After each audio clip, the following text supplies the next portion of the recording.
Mims on the podcast with us today. Henry, thank you so much for joining us today. You're very welcome. I'm glad to be here. Heard a lot of great things. Hope to be a part of it now too.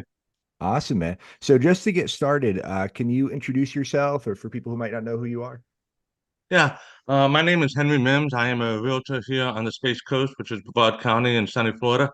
I am deaf, so I'm also known as the deaf agent. If you look at me, look for me through social media, YouTube, or any of those other places. And basically, I, in being deaf, I had to learn how to communicate with the world that didn't know how to communicate with me. And that kind of sucked in the beginning, don't get me wrong. But what it did help me to do was to see things that people were telling me without saying it and be able to use that to help them. Mm, And that's kind of how led me to real estate in the past with wholesaling and stuff like that. So now I'm just kind of trying to shed light on communication and helping people understand each other, understand that profit isn't a bad word, and just kind of get on with the Joneses. So that's what I'm looking forward to. awesome, man. I love that. So how did you get started in real estate? Well, back in the day, this is when I say back in the day, I mean the late 90s. I had a friend of mine, I was working at a restaurant, and I had a friend of mine who was a waiter, and he was telling me how he was about to close on a house. And I said, wait a minute, didn't you already close on a house about 3, 4 months ago? And he said, yeah, and I hope to close on a whole lot more because at that time I thought you just bought one house Mm, and that was it, right? So I said, so you own these houses? And he goes, no, I'm closing on them and I get paid for finding houses for people. That's how it's presented to me. hmm And I said, there's no way it can be that easy. And he goes, oh, it's not easy. But yes, that is what I do. And I said, all right. So I kind of shouted him a little bit. And then I thought, well, this is something I can do. And then the first thing I did was I started doing bandit signs, things like that. Um, and I realized that I wasn't getting much traction because people were calling me and I don't answer phones. I didn't put the two and two together, right? So I'm like, okay. So what I started doing was I started looking for houses that looked like crap, mm, or a house that was overgrown. Maybe the house looked good, but it was overgrown. And then I started, the difficulties in communication at that time. I'm 45 now, but at that time it was so many different accents, so many different lips to read, so many, so many, so many. It was overwhelming for me. So what I did was some of the people he was working with, um, I kind of said, well, listen, can I just kind of piggyback off of you? And I'll find the houses if you can come with me and we can try to close the deals. Because what I didn't want to do was I didn't want to jump into a realm where I said yes to something that should have been a no just because I misunderstood, mm. right? And you know that a lot of times the expectations are set, but then because of the emotion that these people are unfortunately going through, it can be misunderstood, not your fault, not their fault, and then it escalates pretty quickly, sometimes. So yeah, that's how I kind of got started. I dabbled in and out of it because one thing that a lot of people don't know, and I kind of found out after I got in, is I hit the ground running, and then I started making money, and then it just started being way too much real quick. Mm. Because I'm not saying that I'm super empathetic or sympathetic, but after a while, you start hearing these people's stories, and you start seeing the ugly and the families and the fights and all this stuff. And for me, it just became too much. So I had to, instead of hitting the ground running and going with it, I just kind of dipped in and out of it whenever to find my peace again and just kind of go with that while maintaining a job as well. So that's how I got started. That's awesome, man. Well, thank you for sharing. That's definitely crazy, man. 'Cause that's like challenges that you've had to face that most people don't even think of. And there's already so many challenges, and then you have deal with the communication issues. So Hmm. one thing you said, so you got really good at that I picked up on. You said you got really good at learning what people were saying with, but not by what they were saying. So is it more like picking up on nonverbal cues? 100%. And not only that is I can read lips. So a lot of times the families would go and try to walk off and like to another room or something, or an elderly man or whatever it is. And the hardest thing, and I think I know you can relate on this, but the hardest thing for me and the people I was working with was trying to find out what the real cause is. Mm, What is the real issue here? Right? Because people aren't like, for example, when people buy a car, it's not, I mean, the car, yeah, But when you're younger, what does it represent? It represents freedom. So you're not trying to buy a car, you're trying to buy freedom. So what is it that they're really trying to get out of this? Because a lot of times, as you know, when you go, they hold their cards very close to their chest. Mm. And you could actually have a solution they're not going to tell you anything about to be able to solve because they're so focused on the money. So when they were off in the distance, I'd read their lips or I'd watch their body language. Were they interested? Were they attentive? Were they, dismissive? If they were dismissive and what the investor was saying was true, then I had to try and kind of bridge the gap there to be like, hey, wait a minute, this is why. Because truth be told, if someone is confused, the answer is going to be no. That's just the bottom line. So when I see that no in body language, or I see that no with the eyes, or the way a couple looks at each other, or whatever it is, it kind of helps me to say, wait a minute. So this is why what happened, and then I let them continue, let the experts continue.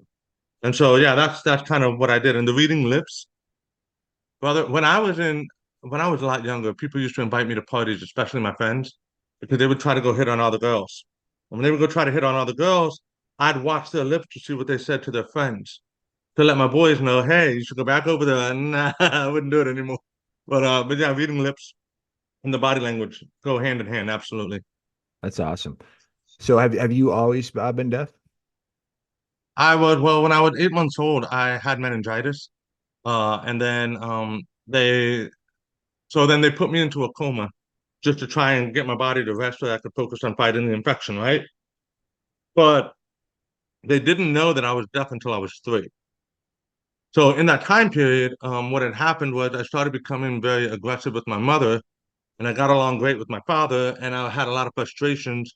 Like your parents put you in front of a TV to watch PBS and all this other stuff. Well, when you're that young, what do you watch? Muppets and cartoons.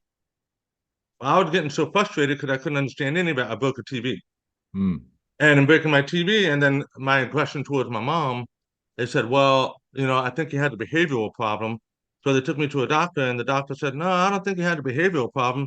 His son's deaf. So I was like, oh, wait a minute.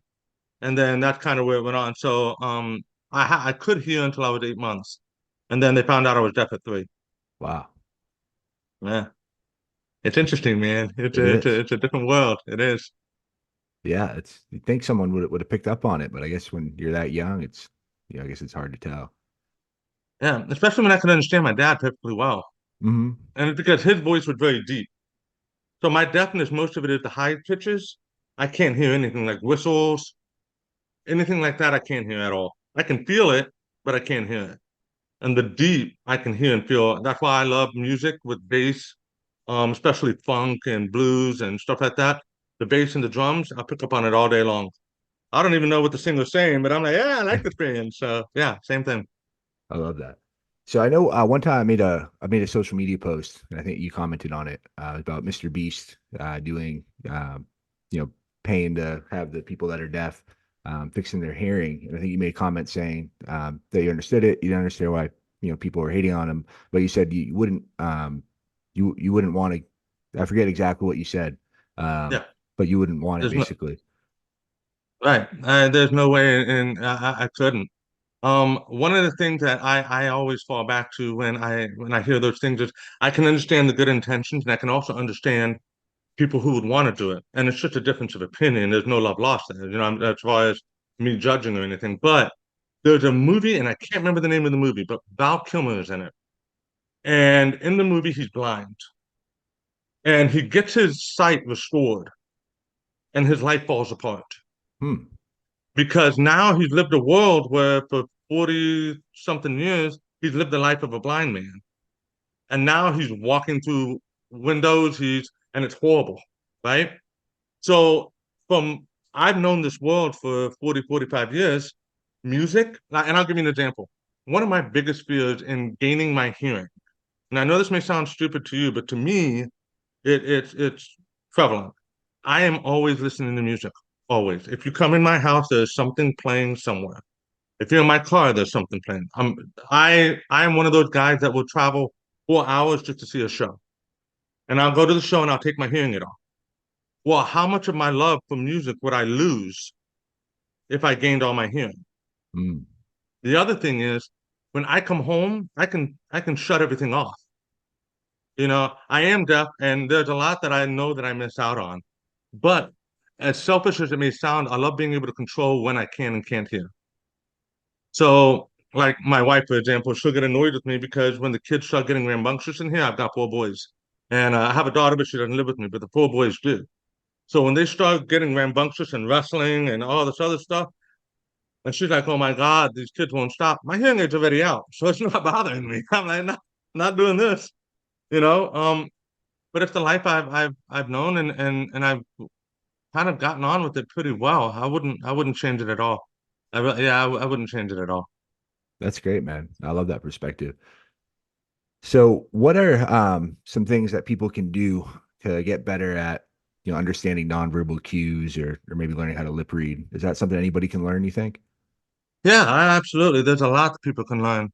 Um, One of the biggest things that I see being let's just social settings. Okay.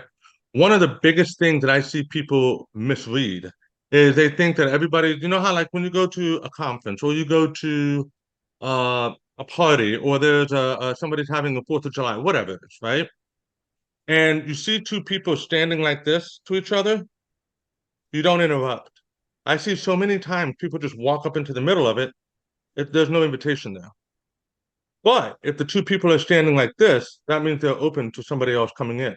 Mm, Don't come in, come in. And I wish people could see this with the hands, but basically I'm saying if two people are standing facing each other, then don't walk up. Well, at least just say hi and then just move along. If two people are standing diagonal to each other, I guess would be the best way to put it. That's an invitation that they're open to somebody else coming. Um, Another thing is the head tilts and the there's a lot of passive aggressive in that. And usually in the passive aggressive is either somebody hiding something as far as I don't want to say hiding because that sounds kind of like uh they are trying to be very careful about what mm, they say and control the situation in a weird way. But yeah, there's a lot of things. The main thing though is to understand. It's one of the things I deal with a lot as a real estate agent, as a wholesaler, and whatnot. Is when once you understand that people aren't giving you a hard time, they're having a hard time, and then you take it from that point. The verbal cues don't matter nearly as much as the physical ones. A lot of times, I don't know if how often do you go and sit in front of the people you're trying to wholesale from or trying Lit to get? Almost never. I try to do everything over the phone. Okay. See, that's something I don't have. So yeah. Hmm. Um. So when they're sitting down slouched, for example, they could feel defeated. Mm, They could feel um either defeated or like they want you to go away because it's just kind of like they're done, they're shut off.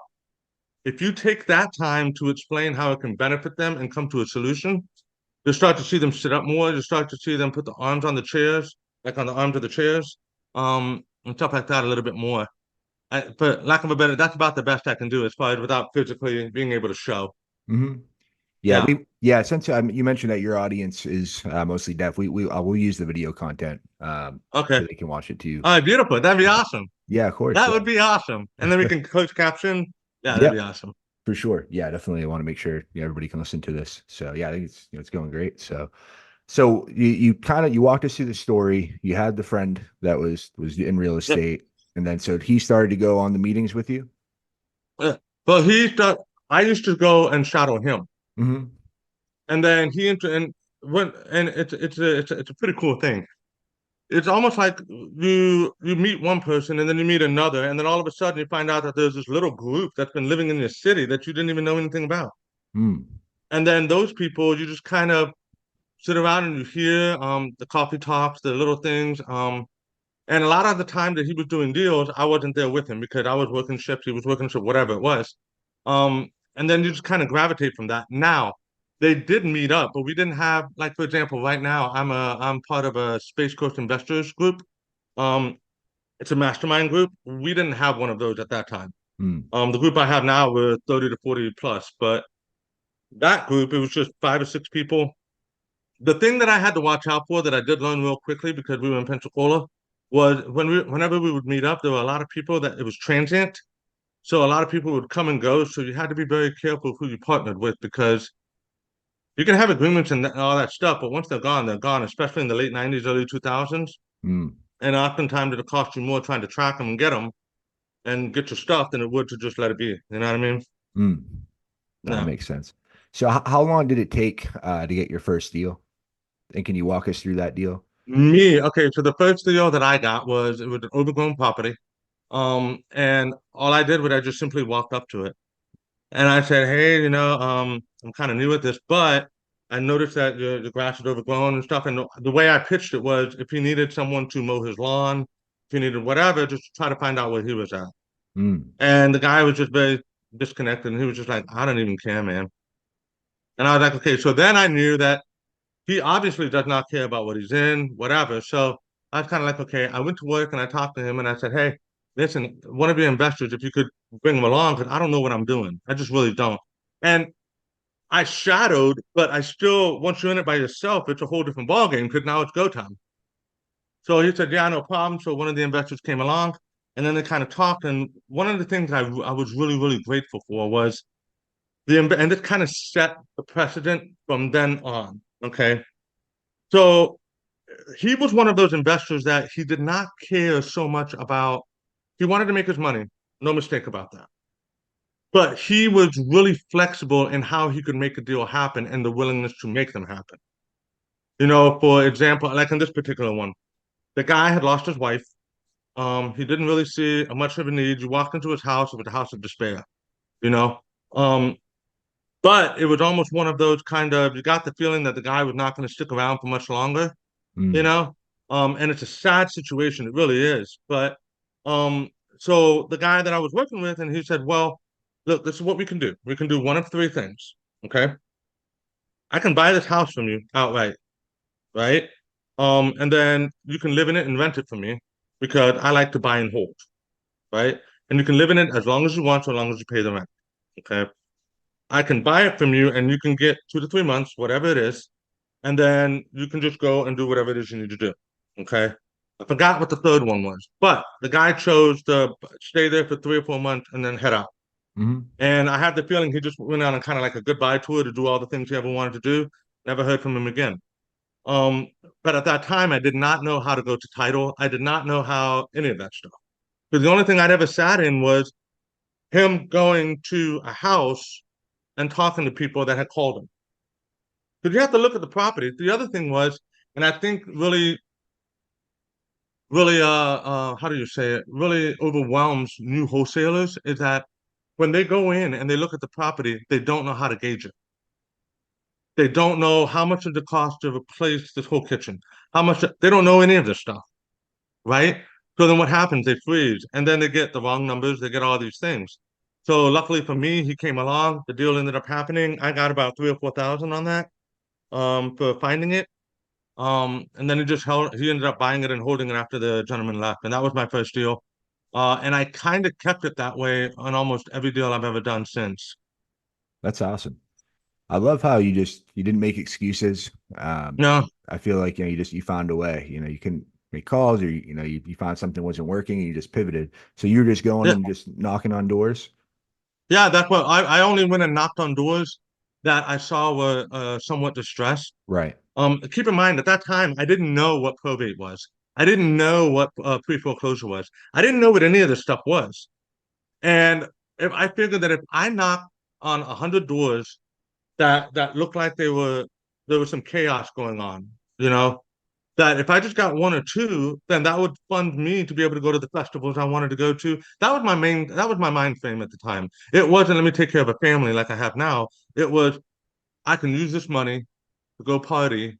I can use this money to go across the country to some festival or a music show or whatever. But that was my motivation. I see the distressed properties and I just put the two together and said, okay, this is what I want to do. And I just kept knocking on the doors.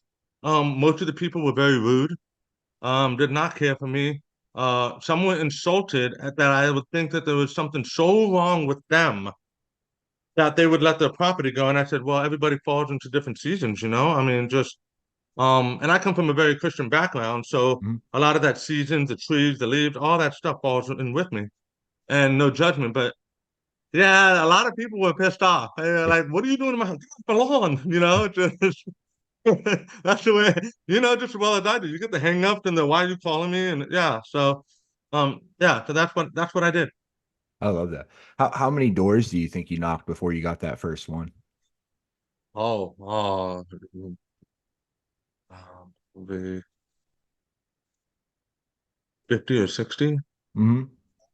If it wasn't my first one, it wasn't by any.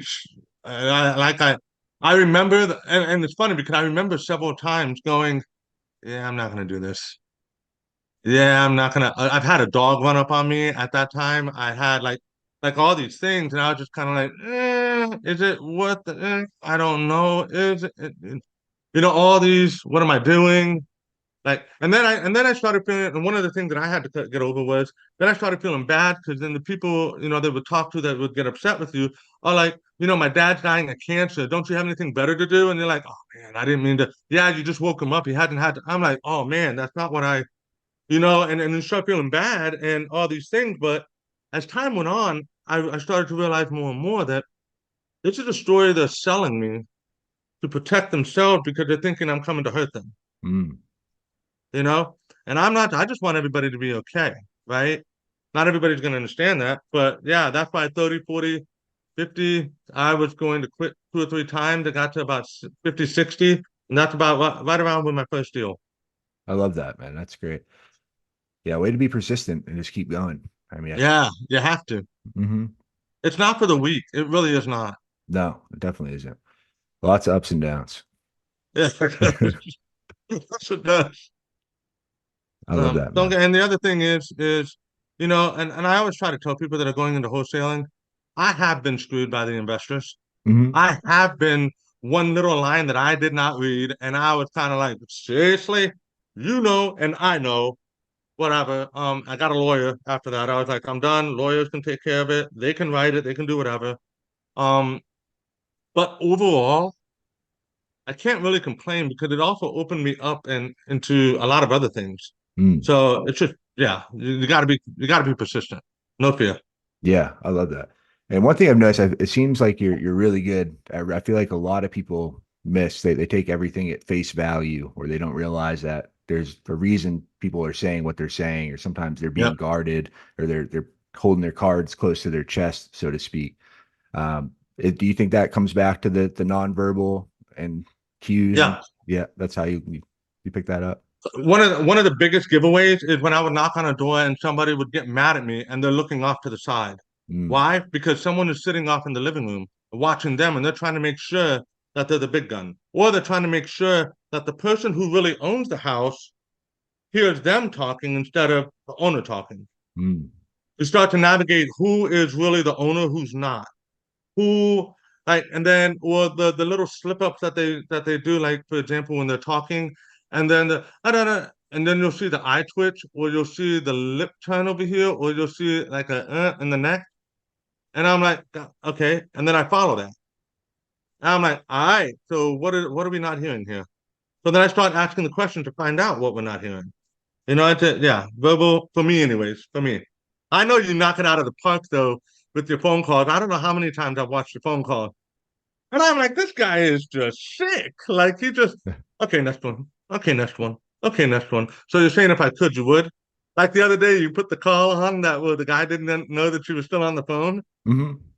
And I was like, this guy, I'll take 65, but he offered 75. And it was just like, okay. That's too funny. Yeah, Yeah, so I do that in a physical way. But yeah, right. go ahead. That's great. I said, yeah, I actually talked to that guy again today. So we're still working on that deal. I think we're going to do a seller finance deal. Okay, okay. But yeah, it was a funny one. Yeah, he actually Yeah, it called was a funny one. he called me back and he butt dialed me.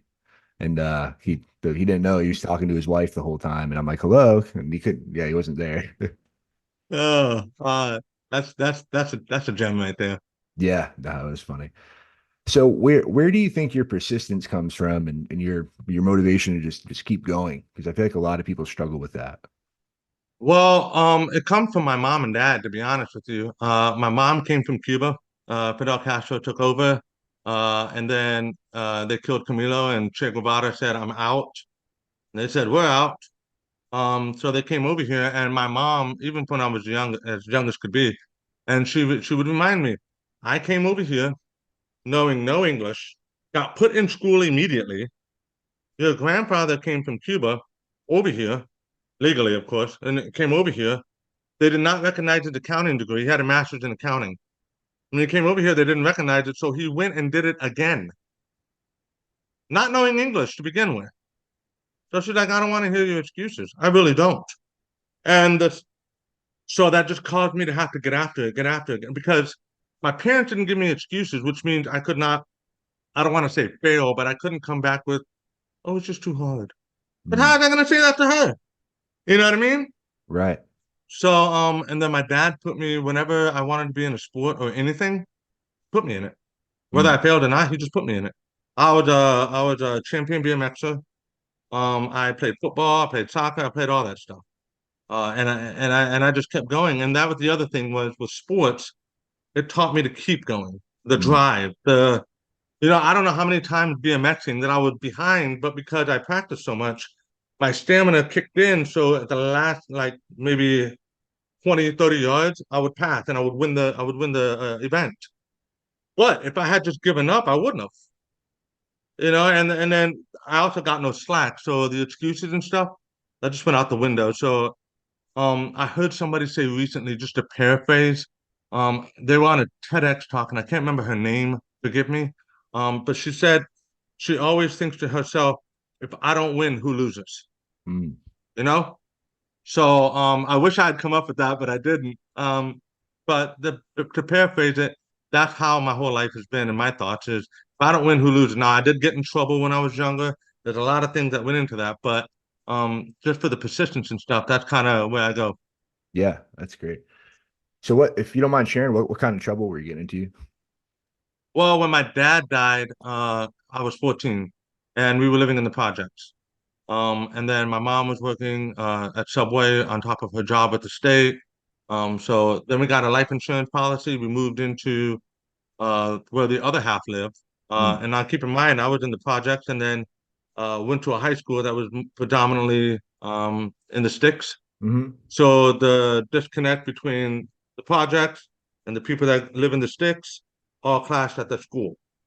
So everybody looked at me like, "Who are you?" Because whatever. But and then I just kind of started hanging around with people. I had a lot of rage, Mm, and in that rage, that rage led to apathy, and that apathy led to just, I'm just gonna do whatever I want, whenever, don't care, YOLO. I got to the point where I wasn't expecting to live into my 20s. I was like, something's gonna happen to me. I don't care. And I don't think people understand how, like, I don't care some people get to. Like, they hmm. literally do not care. And then I just started running with a bad crowd. I was facing 30 to 42 years. Some stuff had happened, and, uh, and that also involved fighting police officers, which don't do. If you ever, I mean, even if you're right, don't do it. But yeah, it just kind of led to one thing after another. Then the drugs came, and that's I was kind of out of real estate for that whole period because I was just kind of in my own world. But yeah, that was it was a wake up call for sure. And then I kind of got myself straightened out right before my daughter. Yeah, right around before my daughter. Yeah. Well, I appreciate you sharing. Yeah, my story is pretty similar. Yeah. Yeah, so I bounced around a lot as a kid. I went to like 8 different high schools, so definitely know what that Okay. feels like, and definitely know the just being angry at the world and not giving a fuck. Yeah. Yeah. I know what that's like, brother. I know what Mm. that's like. So what you said, was your daughter the turning point? Was there anything else? What was the turning point for you? Well, I had for a long time I felt like I was in a world that I didn't belong in. It was almost kind of like, okay, so, and I know I'm a Christian, but just try to think of it this way. I felt like I was in some kind of, I guess for a better lack of a better term, I was in some kind of galactic portal, and I jumped through the wrong door, Mm, and I just never felt like I belonged. My mom and my dad were great, and I had friends, and everybody saw me smiles and everything, but behind the scenes, there was no smiles, right? And as angry as I was, most people didn't know it. and there's a lot of pretending that goes on, right? Just to make sure that everybody else is okay, because you don't want to be the cause of them not being okay, right? Mm, And then I decided that I was just gonna leave the earth one day. So I wrote my brother a letter, I wrote my mom a letter, and I went to the beach. And my plan was I was just gonna walk off into the ocean, and that was gonna be it. Then weird, I was sitting on the beach, everything out, ready to go in. And I was apologizing to God, and I was like, "Look, if I'm wrong, I'm sorry, but I feel like I'm in the wrong place." I wasn't depressed that I was saddened by everything. I don't even know how to explain it. But and then it was almost as if I can remember this man walking up. We started talking. Everything was, it was just kind of like a peaceful sentiment. mm. And then I started, I get my stuff and I go home. Well, on my way home, I pulled over because then I realized this man's lips never moved. And I was like, oh, wait a minute. So then I started doing the whole thing. Was I going crazy? Like, was this God, or was this, like, what was that? Psychosis? What was it? Didn't know. And I was just kind of like, what it was meant to be. So I got home, I grabbed all my stuff, and then 6 months later, I found out about my daughter. Wow. Yeah, I wasn't with the mom when my daughter was born. We had gone our separate ways, and then surprise, you have a daughter. And then when I found out about my daughter, my purpose changed.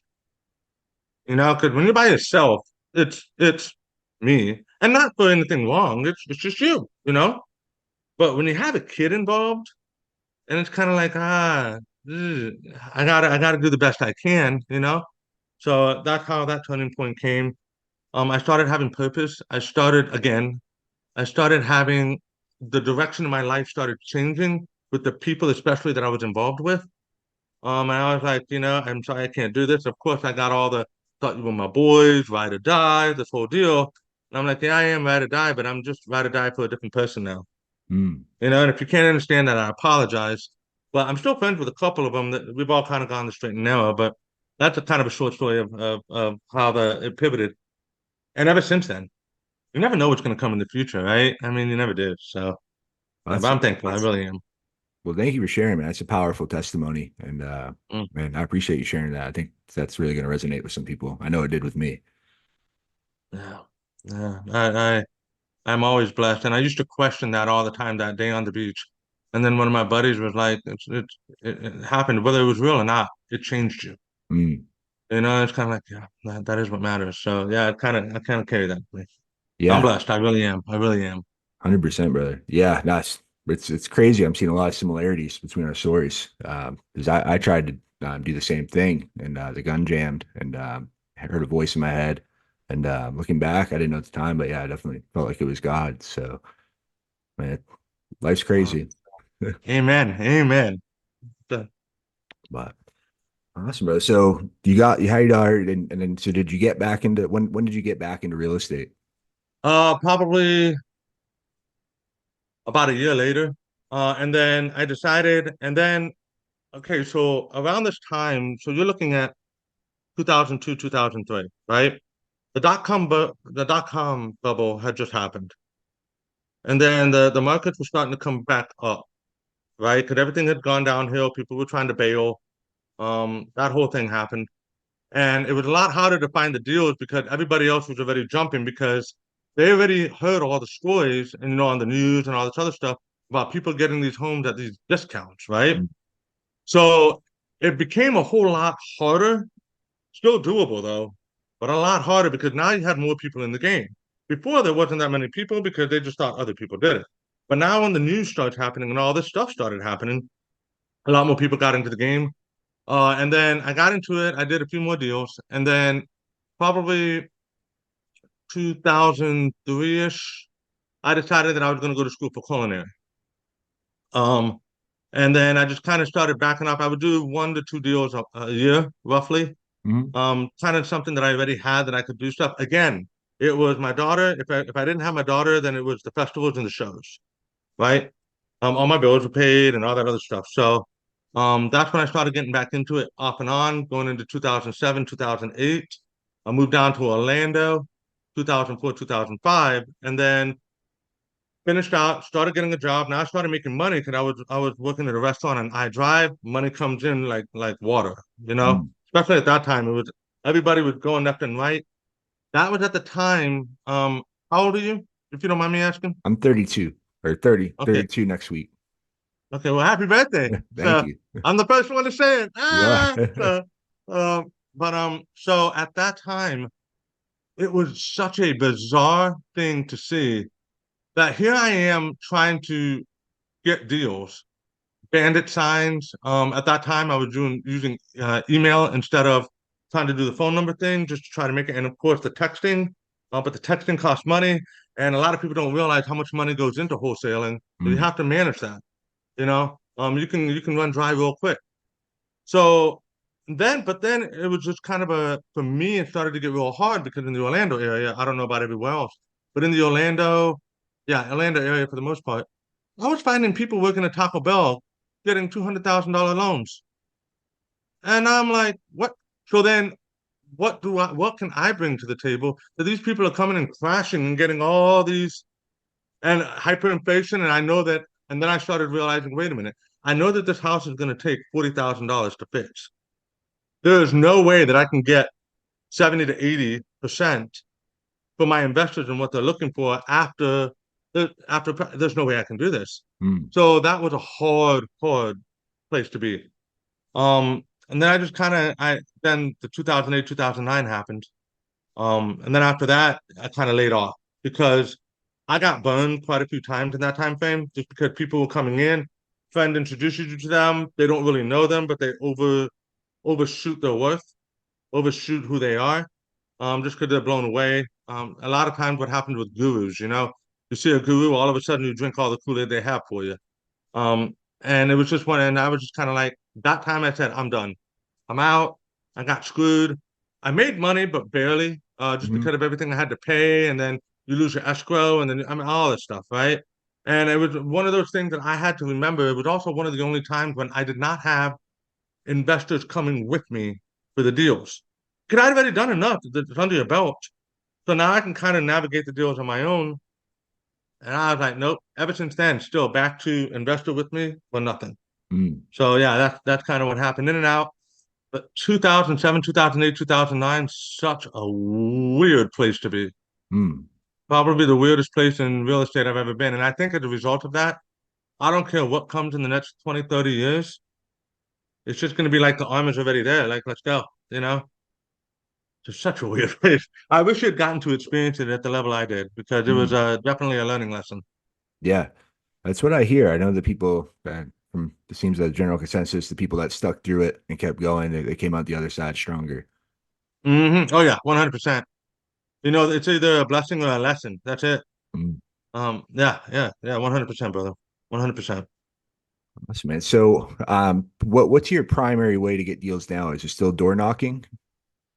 Right now, my primary way is I on social media. Mm. So what I do now is I do a lot of EMD money.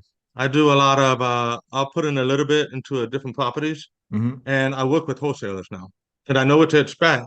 And this is one of the other things that I think that everybody who wants to be into real estate and flipping, buying, holds, whatever it is, needs to take the time to be wholesale. Mm. Because once you start to understand that part, then you start to understand how the deals break down, and it costs you the least amount of money. For example, I get a deal, try to assign, right? I could still lose that money if I don't play my cards right. I could still lose that money, but it's a lot easier to lose 3 to 5 thousand than it is 150. Mm. You know what I mean? Because then what happens if you try to put the money into the house and then it doesn't appraise? You can't refi. You're trying to flip. It's just not going to work. You just have to eat that money. It gets really tricky. So right now, that's what I'm doing. And I'm helping I'm a realtor here on the Hmm. Space Coast. And I work with investors. I work with wholesalers. Right now, I'm looking into getting into manufactured homes, Hmm. stuff like that. I'm kind of bird dogging that and trying to see and pass it off to the wholesalers so that way but then if the wholesale for a property that I don't want to be a part of, I mean, so not everything is something that you want to be. I like to narrow it down to one or two things. Mm. I like multifamily, you know, And I like, especially here in Florida, with all these people that are coming down and living with their parents, or their parents are living with them, and I like manufactured homes just because of the entry point, right? And a lot kind of offset it a little bit. But one of the things that I do look for, here's an example, and this is something that I heard recently, which kind of confirmed what I'd been thinking. You live in Florida, right? No, I'm in San Antonio. San Antonio, Texas. Okay. All right. So then it probably applies over there. So you have these manufactured home places. And I was just hearing about this again the other day. You have these manufactured home places or these RV resorts or whatever it is. And they have this lot fees, 500, 600, 1,000, depends on what it is, right? And then they turn around and they say, hey, we'll give you a year free. For the people, they buy the home, they sit there, they're a year free. Well, now they've become accustomed to a life without having to pay that lot rent. Mm, But when that lot rent comes due, then it's like, oh my goodness, so they try to bail because now the life they built, they can't afford on top of the lot rent. So then that manufactured home or whatever that they bought for 50, 60,000, they're trying to sell for 40 or 50 just to get out from underneath. But the rents on that you can still get for 12, 13, 14, $1,500. So if you find that house and then you say, hey, Mr. Investor, whoever it is, hey, if I assign this to you, this fee, I know some wholesalers try to do percentages. I don't. I like to just build it in where it makes sense for them to see the deal, pay me, and it still makes sense for them. mm. Because then when you start getting into percentages, it just gets a little wonky sometimes. So that's what I like to try to do. But right now, that's what I'm doing, and I'm shifting my focus mainly. And again, it's almost like something that confirms your beliefs when you hear somebody else who's a master at it, something I haven't even achieved close to, talking about the same things that you've been looking for, Mm. right? And it's kind of like, okay, I know I'm on the right path here. Yeah. So I love that, did man. that answer your question? I hope it did. It did. It did, definitely. Okay. Awesome. So, Yes. so what advice would you have, Henry, for someone that's just starting out that wants to get into wholesaling and they're kind of sitting on the fence? My advice is number one, I would go to a meetup or something. Like here we have Space Coast Investors, Hmm. which you can find us on Facebook. We meet up once a month. We also have a dinner once a month on top of that. And go there and listen to people who would genuinely sit down with you and explain to you how they made their deals, and more importantly, what they're looking for and how to find them. A lot of people out there, I think, don't realize, or don't pull the trigger, I should say, because they don't understand that there's people out there that generally do not have the time to go looking for deals. Mm. So they will tell you all the different ways that you can go find them, and then please go do that, because if you find me something, I'd be willing to pay you because you just made me money. Mm. And I think that gets lost in the mix way too much because they assume who's not going to do it or who's going to do it. That's not your job. The job is to find out how to do it and then find the people that need it. That's it, right? Well, where are you going to find these people? Real estate meetups. So that's number one. Number two is I would really work on social media presence, because how many times have you seen on Facebook, anybody know a good realtor or somebody going through a divorce, or my anybody know a good assisted living facility? The mom's probably getting put in one. The like, oh, okay, start the conversation. That's what I would generally do is real estate meetups. Follow you, of course, because you just hit home runs left and right. Like you are so smooth with it. I could never do it. Like not like you. So, but real estate meetups, follow you. The other thing is I know you have the masterminds and stuff. Hmm. Whenever anybody gets a chance to just go to those. One of the things that I also think people forget is that when you for people that are real, I'm not talking about the fake ones, I'm talking about the real ones. When you pay the money to go and see, shake hands, and talk, money buys time, right? So if I can pay the money and short my time a whole lot, do it. And people that are legitimate, though, like legitimate. That's what I would do. That's the advice. And just don't give up, because again, if you don't win, who loses? Right? I love Yeah, that. that's what I would do. Yeah, I love that saying. That's gonna stick with me.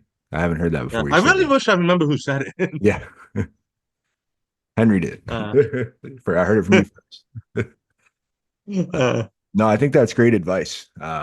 Yeah, I think I did all those things when I started out. And like you said, when I first started going to the meetups and like the RIAs and it was I was so surprised by how many people there were just had there's people that just had a bunch of money they wanted to put into a deal. There were people that Hmm. needed deals. There were they literally they were all just were there to look and they were there looking for people. They were there. Yep. If you tell them you're like an independent wholesaler, they love you. Yeah, they do. Yeah, they do. And it's and I think the main thing is that so many people assume Hmm. instead of just going out there and doing it. I mean, yeah, you're right. The meetups and everything else, it's spot on, 100%. That's great, man. So Henry, where's the best way for people to connect with you on social or I am I am primarily because in real as far as a realtor is concerned, I Mhm. am primarily on Facebook because that's where my clients mostly are. Um, and that's why I've kind of built a following as well. So Facebook at the Deaf Agent, I'm Henry Mims, and you'll see I have a blue check mark. I can't Mhm. be the Deaf Agent on Facebook, or else I'll lose the blue check mark. But I've had people say, "Hey, did you reach out to me?" and turned around, somebody tried to copy my profile, so I'm just leaving that be. Mhm. But yeah, Henry Mims, the Deaf Agent on Facebook, the Deaf Agent on Instagram, the Deaf Agent on LinkedIn. You can also find me on YouTube as the Deaf Agent at the Deaf Agent. You're gonna hear the Deaf Agent so many times on this, but yeah. So that's where you can find me. I'm always open to communicating on chat, just Facebook Messenger, what have you. I'm always open to it. I also have a website called thedeafagent.com, Mhm. stuff like that. So check it out, take a look. If anybody has any questions, I'm always willing to help. I'm always willing to help. Awesome. Well, man, this was a great interview. Thank you again for your time and coming on today and sharing. And yeah, no, I got a bunch of good takeaways. I'm sure the audience did too. Do you have any final thoughts for the audience? Final thoughts is just get at it. And that's all there is to it. If I had spent all that time planning before I decided to pull the trigger, I might still be planning. Now, Mm, planning is important, but you got to pull the trigger at some point, right? And the other thing is that not to take yourself too seriously, because if you do, it's gonna get old quick, yeah. you know. So Hmm. have a little bit of fun with it, realizing that you're trying to genuinely help people. And once you get to that point, things are just gonna fall in place. They really are. They really are. That's I truly believe that. I love that, man. Well, thank you again for coming on, Henry. We'll have to do this again. Thank you so much. I love being here, and I appreciate you having me, brother.